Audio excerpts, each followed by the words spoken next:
Hello everybody and welcome to Parks Bros. It's Drew here, and today, using your votes, we're counting down all of the rides at Kings Island from worst to best.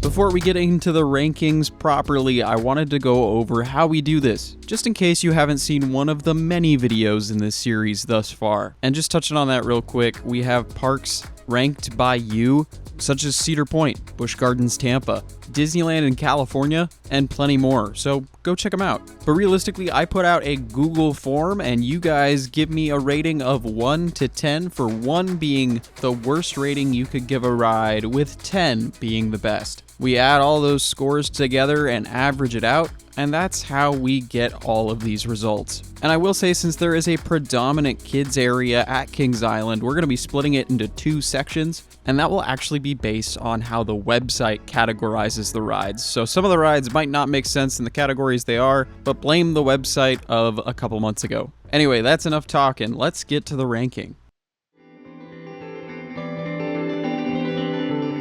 13 rides exist within Camp Snoopy at the park, or at least 13 rides that are considered to be kiddie rides are in that area. So let's start with number 13, Peanuts 500. At number 12 is Snoopy versus the Red Baron, which tied with number 11, Sally's Seaplane. Number 10 goes to Charlie Brown's Wind Up, followed by number 9, Snoopy's Space Buggies. Number 8, just a bit higher, is Linus's Beetlebugs, with number 7, Snoopy's Junction, and number 6, Kite Eating Tree. The top 5 includes Joe Cool's Dodgem School, and number 4, Character Carousel. At number 3 is a certified classic, that's Woodstock Whirlybirds, with number 2, Franklin's Flyers, and number 1, Linus's Launcher. So if you've been to Kings Island, especially lately, there are definitely a handful of rides that are missing from that kiddie category, but we're going to see them in just a moment, where we're going to rank every single ride at Kings Island. We're starting with a roller coaster at number 36 that could have been included in the list prior. This is Woodstock's Air Rail, scoring a 3.76 out of 10. At number 35 is another very kid-friendly coaster, and usually the first coaster ride for many enthusiasts in Southern Ohio. This is the Great Pumpkin Coaster, getting a 4.56. At number 34, we're going to head to the other side of the park for Cargo Loco with a 4.6. And number 33, Dodgem. Number 32, another classic, Zephyr, scored 100th better than Dodgem, whereas number 31 scored a full 10th higher, Scrambler. Heading back to Camp Snoopy for this one, number 30, Woodstock Express, a really fun family wooden coaster.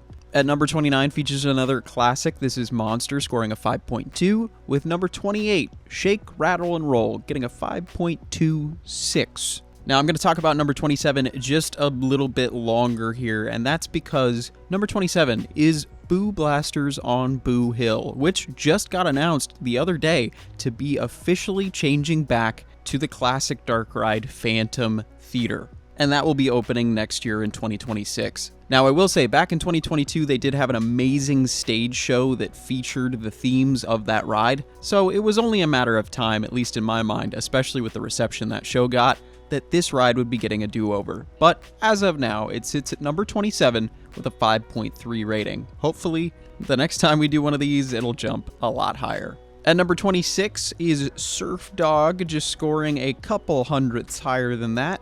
And at number 25 is the Grand Carousel. Number 24 is the newest coaster at the park. This is Snoopy's Soapbox Racers, something that I'm really jealous about not getting to experience when I went, as this Vekoma family coaster sends you forwards and then backwards with a lot of fun Snoopy theming. Number 23 is your classic swinging ship. This is Viking Fury, with number 22, one of my least favorite coasters on that trip, in Vertigo, scoring a 5.6. This also sends you forwards and backwards, but shakes you up a little bit more. Number 21 is another classic reborn. This is Kings Mills Antique Autos. And at the elusive number 20 spot, Soul Spin with a 5.75. Number 19 is probably, at least in my mind, the most underrated coaster on this list. That's Adventure Express, getting a 5.9. This Aero Mine Train coaster takes you through plenty of tunnels and some great theming. It's a little bumpy and a little janky, don't get me wrong, but man, it is so much fun. At number 18, we're going to head back to Camp Snoopy for one of the last times on this list, if not the last time, for Charlie Brown's Rushing River Log Ride. Pretty close to that is number 17, Kings Island and Miami Valley Railroad, which does take you all the way to the water park that's associated with Kings Island, Soak City. And then, of course, you can stay on the train and ride it back into the park proper, too. And there's tons of cool props and sets that you can experience on your way back and forth. At number 16 is a coaster that sits directly in the center of the park. This is Queen City Stunt Coaster, getting a 6.45.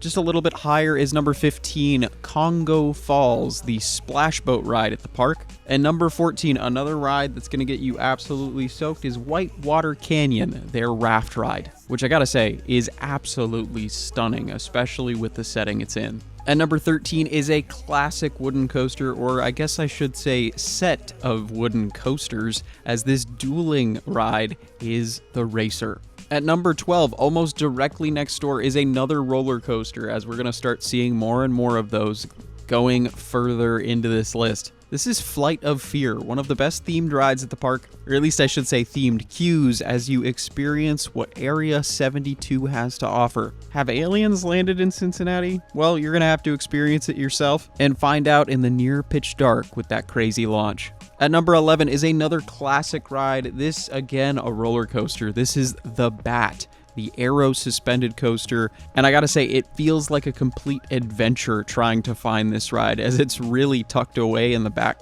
corner of this park. But man, that journey is worth it. This is a pretty quick ride, but that intensity and that smoothness and that fun is just unmatched. At number 10 is one of the tallest rides in the park. This is Windseeker, the last of our rides to not score a 7 or higher. Speaking of that number, at number 9, Delirium gets a 7 flat score, with number 8, Extreme Skyflyer, getting a 10th higher. Another super tall ride. This is Drop Tower coming in at number 7. Honestly, one of my favorite rides I've ever experienced, and probably my favorite drop tower. That dropping feeling is just unbelievable. Afraid of that drop and afraid of those heights? Well, you can do something a little bit easier and a little bit calmer, but still get those views with number 6, the iconic Eiffel Tower. This is realistically the main centerpiece of the park, and it really lets you know where you're at. And my goodness, if it's open, absolutely do it, as you can get some beautiful views of the surrounding Miami Valley area,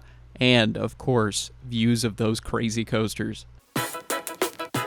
Now that we've officially made it to the top 5, I think you know what's coming. All 5 are roller coasters. All 5 are extreme at that. And if they're not flipping you upside down or dropping you over 200 feet, they're iconic and still record holders in their categories to this day. So, with that said, number 5, scoring an 8.35, is Banshee, the B&M inverted coaster on the left-hand side of the park, which is easily one of the most intense B&M inverted coasters I've ever experienced. What does inverted mean? Well, you're underneath the track instead of above it, which makes you feel like you can touch the ground or even fly at some points. But in a lot of cases, it also means you're going to be feeling more positive G-forces. So don't be too surprised if your vision can get a little fuzzy at some points on this one. At number 4, on the opposite side of the park, and about 40 years older, scoring an 8.40, is the Beast. Don't get me wrong, the Racer is an icon for this park,